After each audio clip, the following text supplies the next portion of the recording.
Welcome to literary and jury charge practice. Let's get started with some jury charge. And the subject of this jury charge is income tax evasion. Here we go. The defendant is on trial only upon the charges contained in the indictment, and in determining his guilt or innocence upon those charges, you are not to consider whether or not he may or may not be guilty of some charge not embraced in the indictment. In determining the question of the guilt or the innocence of the defendant, you should consider all the evidence in the case, including both the evidence introduced on behalf of the prosecution and the evidence introduced on behalf of the defendant. The testimony of every person who has taken the witness stand in this case must be considered fairly and weighed and judged by the same rules and tests to determine its weight and the credibility of the witness. It is a general principle that failure to produce evidence which is relevant or material and is available to a party gives rise to an inference that such evidence would be unfavorable to that party.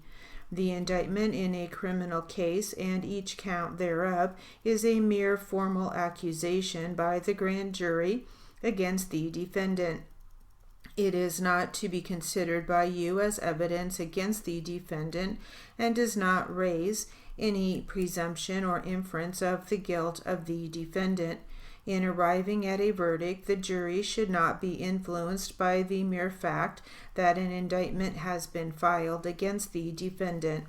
The first count of the indictment in this case charges that on or about the 14th of May in 1952, the defendant did willfully and knowingly attempt to defeat and evade a large part of the income tax due and owing by him to the United States of America for the calendar year 1951 by filing and causing to be filed with the Director of Internal Revenue a false and fraudulent income tax return, wherein he stated that his net income for that calendar year, computed on the community property basis, was the sum of $44,782.23, and that the amount of tax due and owing thereon was the sum of $20,265.20, whereas, as he then and there well knew, his net income for that calendar year, computed on the community property basis, was the sum of $52,282.23, upon which net income he owed to the United States of America an income tax of $25,186.40. The first count, in effect, charges that the defendant willfully attempted to evade income tax owing by him for the year 1951 in the amount of $4,920.80.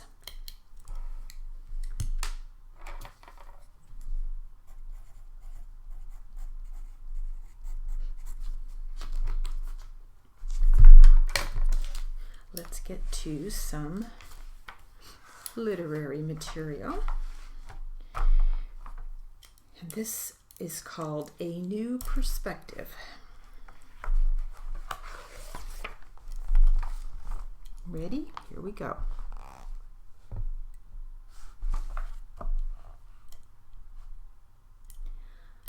Let's look at this quote. I've missed more than 9,000 shots in my career. I've lost almost 300 games. 26 times I've been trusted to take the game-winning shot and missed. I've failed over and over and over again in my life, and that is why I succeed. Field goals, 12,192. Field goals attempted, 24,537. Three-pointers, 581. Three-pointers attempted, 1778. The above quote and stats are Michael Jordan's. Do you consider him a success or a failure? I mean, after all, he made less than half the shots he attempted, and he only made 0.327% of his three-point attempts. Is he still a failure or a success? When one looks at things this way, you could say he's a failure, right? Well, most of us know who Michael Jordan is, and it could be argued that he just might be the best basketball player to ever grace the court. So where am I going with this? Well, as a student, you face failure every day, or at least you think you do. You think that not passing that test is a failure, or missing a word here and there, or dropping is a failure. Why is that? Is the culture such that we only look at the negative? Are we programmed to work that way? Perhaps so. But everyone who has graduated from school or gone on to pass the required exams and become a reporter was in the same position that each one of you are now. Every one. I doubt that you will find a reporter who passed every single test they took, never dropped a word, or couldn't read something back in class. If you do, I'd love to meet them. So are we failures here, or are we successes? My schooling was just as difficult as it has been for many of you. Others have had the same difficulty. I know some reporters who got out of school quickly, and I know some reporters who didn't get out so quickly. It took me 3.5 years to get out of school. Does that mean I'm a failure? Some could say that I was, but I pushed myself to keep on top of the technology and to improve myself all the time. I know others who were so gifted that they got out in just a little over a year. Are they a success? Some of those same reporters are probably scared to death to write a real-time job. Does that make them a failure? But wait, they got out of school quickly. I didn't get out quickly, and I've done just about all that a reporter can do. Does that now mean I'm a success? But wait, it took me longer to get out of school. See where this is going? It's all in the perspective of how you view your success in school, and it's also about not viewing yourself as a failure. Sure, you're going to miss tests. Michael Jordan missed shots that could have won the game for his team. Maybe he failed at that particular moment, but the next game, when it mattered, he was right there again looking for the winning shot. So if he can do it in that arena, why can't you? You put that test behind you.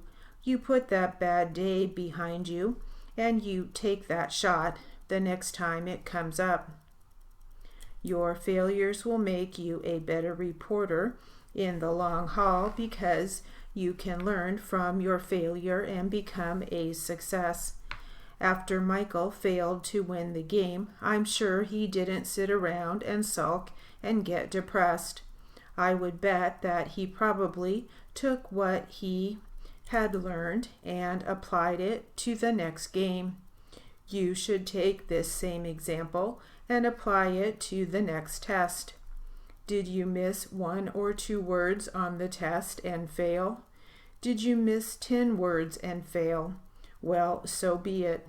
That test has come and gone, and the only thing you can do about it is learn from the test or mistake and apply it forward so that when the next test comes along, you're ready for it.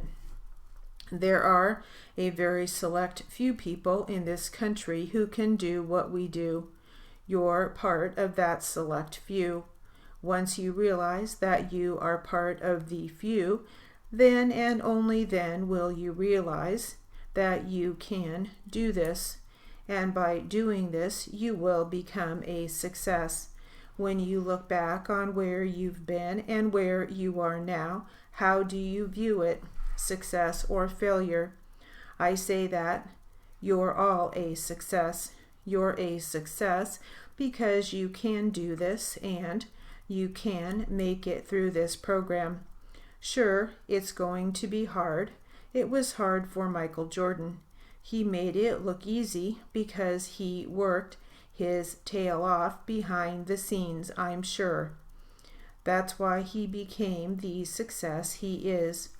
So prepare, commit, and succeed, and don't beat yourself up because you've failed. You didn't fail, you've succeeded, and you succeed each day as you go through this thing called life. Hang in there, you can do it. I believe in you.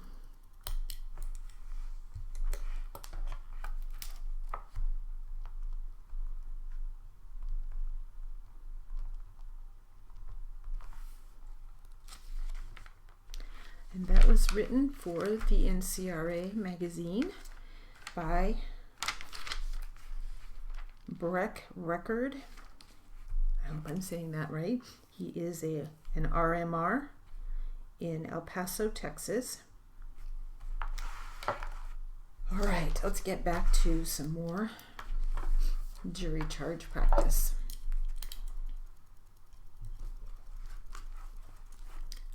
Ready?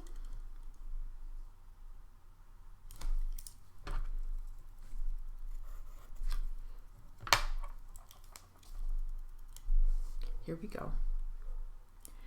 The second count of the indictment in this case charges that on or about the 14th day of May, 1952, the defendant, who during the calendar year 1951 was married to Marilyn Fisher, did willfully and knowingly attempt to defeat and evade a large part of the income tax due and owing by said Marilyn Fisher to the United States for that year by filing with the Director of Internal Revenue at Portland a false and fraudulent income tax return for and on behalf of said Marilyn Fisher, in which it was stated that her net income for that calendar year, computed upon a community property basis, was the sum of $44,782.23, and that the amount of tax due and owing thereon was the sum of $20,574.55, whereas he then and there well knew that her net income for that calendar year, computed on the community property basis, was the sum of $52,282.23, upon which net income there was owing to the United States an income tax of $25,528.40. This count in effect charges that the defendant willfully attempted to evade income tax owing by his wife for the year 1951 in the sum of $4,954.05. The third count in the indictment is similar in form to the first count, with the exception that it refers to the year 1952, and this count in effect charges that the defendant willfully attempted to defeat and evade income tax owing by him for 1952 in the amount of $4,989.27. The fourth count of the indictment is similar in form to the second count of the indictment, with the exception that it refers to the year 1952, and this count in effect charges that the defendant willfully attempted to defeat and evade income tax owing by Marilyn Fisher for the year 1952 in the amount of $5,033.52.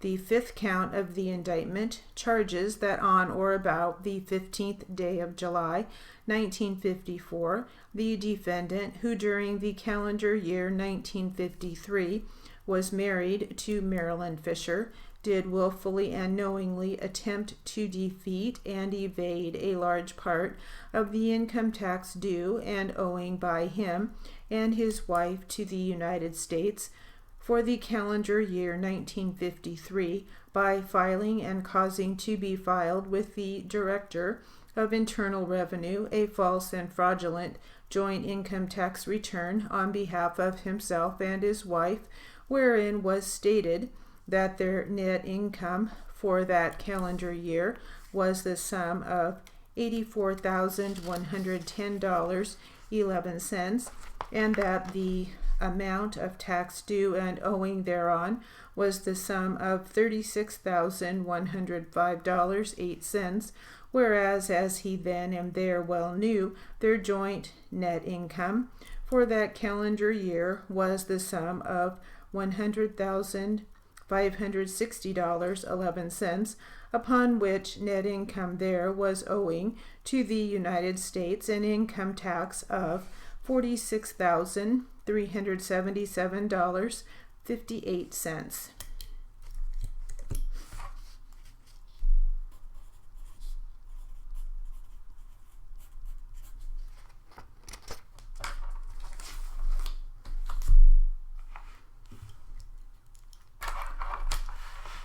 Okay, back to some literary material. This literary is called Tips to Make This Your Best, This Year Your Best Ever. Ready? Here we go. We all get the same 24 hours each day. So why do some people seem to get more done than others? When it comes to keeping track of all your responsibilities, deadlines, and events, you can't go wrong with a planner, whether you use a paper calendar or an electronic one. January is a great time to go through your upcoming year and make note of important dates. As you line up the upcoming events and deadlines, you will begin to see if there are any conflicts, as well as what things you will have to plan ahead for. When you look at your class schedules, note if there are any weeks that may be particularly busy, such as final week, so you can be prepared for those busy times. That the tool that goes hand in hand with scheduling is prioritizing. You will need to assess the things that are most important to your success. Is it your classes? Do you have responsibilities as a parent or work shifts that you need to account for? Make sure that you put the most crucial things down on your schedule first, and then schedule the more flexible parts of your routine, such as your practice time or study groups. Perhaps you find that you can block practice sessions early in the morning before anyone else in your house is awake, or that you can get a good study session in while you are also doing laundry. Also, make sure to put in blocks of time for any homework you have due or externship hours you must complete. Procrastinating not only will throw off your schedule, but it could affect your ability to produce the kind of work you really want to. Once you have your basic schedule set up, you will need to maintain it. That means checking on your schedule every day and looking ahead at regular intervals, whether it's to check on whether you have a test coming up next week or next month. Make use of to-do lists to keep track of things that don't have a particular time to be done but still must be accomplished.